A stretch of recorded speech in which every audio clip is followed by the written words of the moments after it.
61 people wanted on active warrants, 97 warrants total, all tied to one stretch of the country. One operation, run over several days across central Iowa. The U.S. Marshals Service called it an aggressive sweep, and reporting from WHO13 and the Des Moines Register frames it as one of the larger coordinated fugitive roundups the agency has run in that region. So how does a single operation net that many wanted people in one place? And why were nearly 100 warrants sitting unresolved there to begin with? Over the next few minutes, we'll walk through what's actually been confirmed about this sweep, the numbers, the agency behind it, and how an operation like this gets planned and executed. We'll also explain the machinery most people never see, how the U.S. Marshals Service tracks fugitives in the first place, why warrants pile up the way they did here, and what happens legally to someone the moment they're taken into custody. None of it is speculation.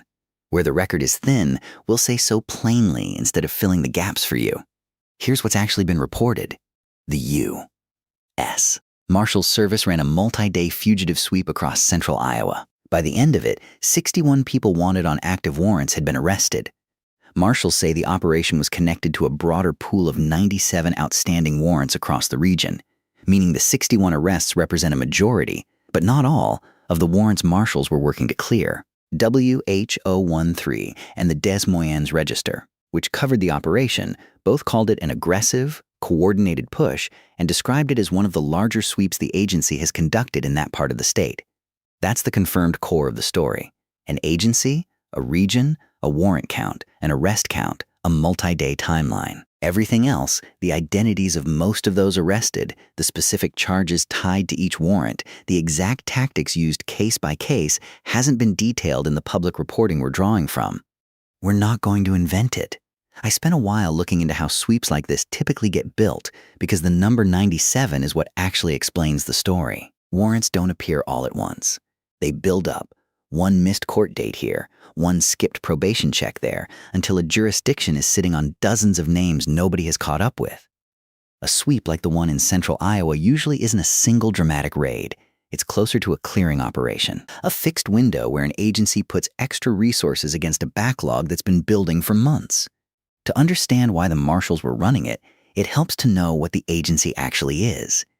The U.S. Marshals Service is the country's oldest federal law enforcement agency, created in 1789, and fugitive apprehension has been part of its job for essentially all of that history. Today, a large share of that work runs through the National Fugitive Task Force program, formalized under the Adam Walsh Child Protection and Safety Act of 2006. Under that program, marshals-led task forces combine federal deputies with state and local police, sheriff's deputies, and sometimes probation and parole officers into a single unit whose entire job is finding people named on outstanding warrants.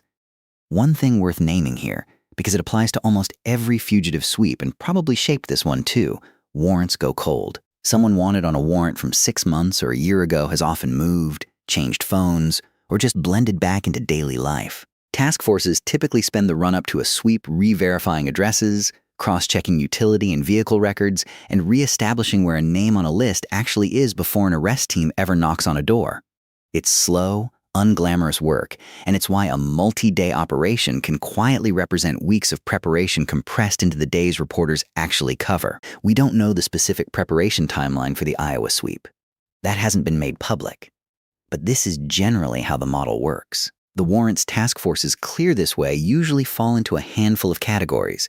People wanted for violent felonies, people who violated parole or probation, people who simply failed to show up in court, and in some sweeps, registered sex offenders who fell out of compliance with registration requirements. Reporting on the Iowa operation hasn't broken the 97 warrants down by category, so we won't guess at the mix here.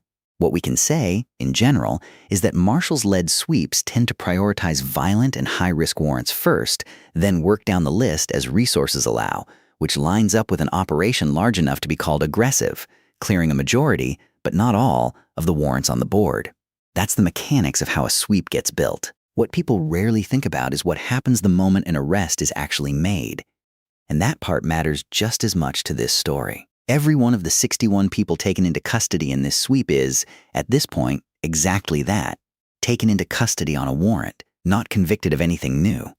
A warrant means a judge or magistrate found probable cause to believe a person committed an offense or violated a court order. It is not a finding of guilt. Under U.S. law, every person arrested is presumed innocent unless and until they're convicted in court, and that applies here fully to every name connected to this sweep, regardless of what the underlying warrant alleges. After an arrest like this, the standard next step is an initial appearance before a judge, where the person is formally told the charge or violation tied to their warrant and where bail or detention gets addressed. From there, cases proceed through the ordinary channels of whichever court, state, county, or federal originally issued the warrant. Public reporting on this sweep hasn't detailed what happens next for the individuals involved, and we're not going to guess at outcomes that haven't been reported. Here's what surprised us most about this case. It's not the arrest count. 61 arrests sounds large, and it is. But the more telling number is the 97, the total pool of warrants marshals say they were working against. That number tells you how much unresolved business had built up in that part of Iowa before this operation ever started, and it frames everything else.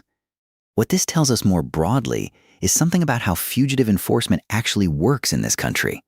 It isn't constant. It's episodic. Warrants accumulate between sweeps, sometimes for a long time, and then an agency schedules a concentrated push to clear as many as it can in a short window, which is exactly the shape of the operation reported here. It's less a single dramatic story and more a snapshot of a recurring process.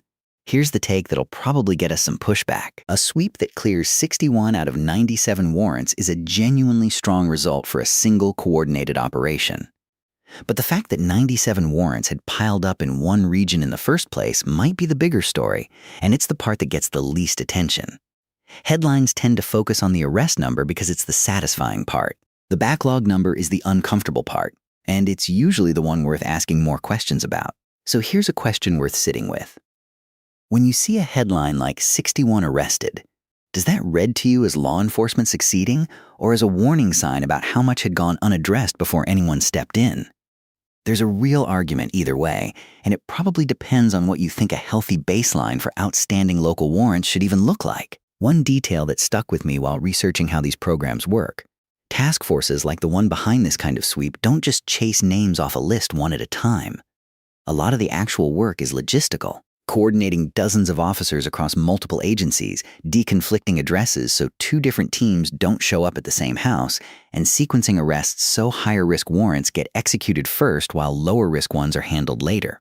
It's closer to running a short, temporary task force than a single raid, and that logistical layer is usually invisible in the headline number. Multi-agency coordination like that comes with its own friction. General reporting on task force operations of this kind consistently points to a few recurring obstacles. Officers from different departments running different radio systems and different case management software, warrants that turn out to be outdated by the time a team arrives at an address, and the basic safety risk of approaching someone who has, by definition, already shown a willingness to avoid the court system. None of that has been reported as having specifically happened during the Iowa sweep. We want to be clear about that, but it's the standard operating reality behind essentially every sweep of this scale. And it's part of why an operation covering 97 warrants takes days, not hours. Put yourself in the position of a task force coordinator staring at a list of 97 names spread across a region. You don't get to arrest all of them in an afternoon. You have to decide, warrant by warrant, who gets prioritized, how many teams you can safely field at once, and how many days you're willing to keep officers deployed before the operation stops being cost-effective. 61 arrests, by that measure, is the result of dozens of individual judgment calls made under time pressure, not one dramatic sweep, but many small decisions stacked together. So where does this actually stand right now? As of this reporting, the confirmed facts are these. The U.S. Marshals Service conducted a multi-day fugitive sweep across central Iowa. 61 people wanted on active warrants were arrested. The operation was tied to a total of 97 outstanding warrants in the region, and it's been described in coverage from WHO13 and the Des Moines Register as one of the larger coordinated roundups the agency has run there.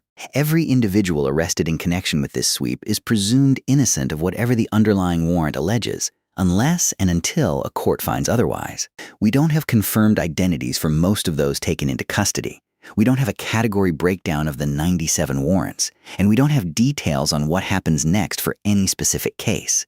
Rather than fill those gaps with guesses, we're leaving them exactly where the public record leaves them, open. That's also the honest answer to the bigger question we opened with. Why did 97 warrants concentrate in one region? Public reporting doesn't say.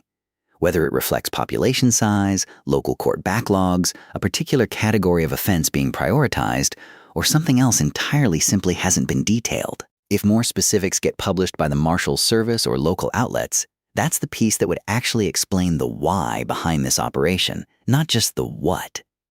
If you want to check any of this yourself rather than take it from us, that's exactly the right instinct.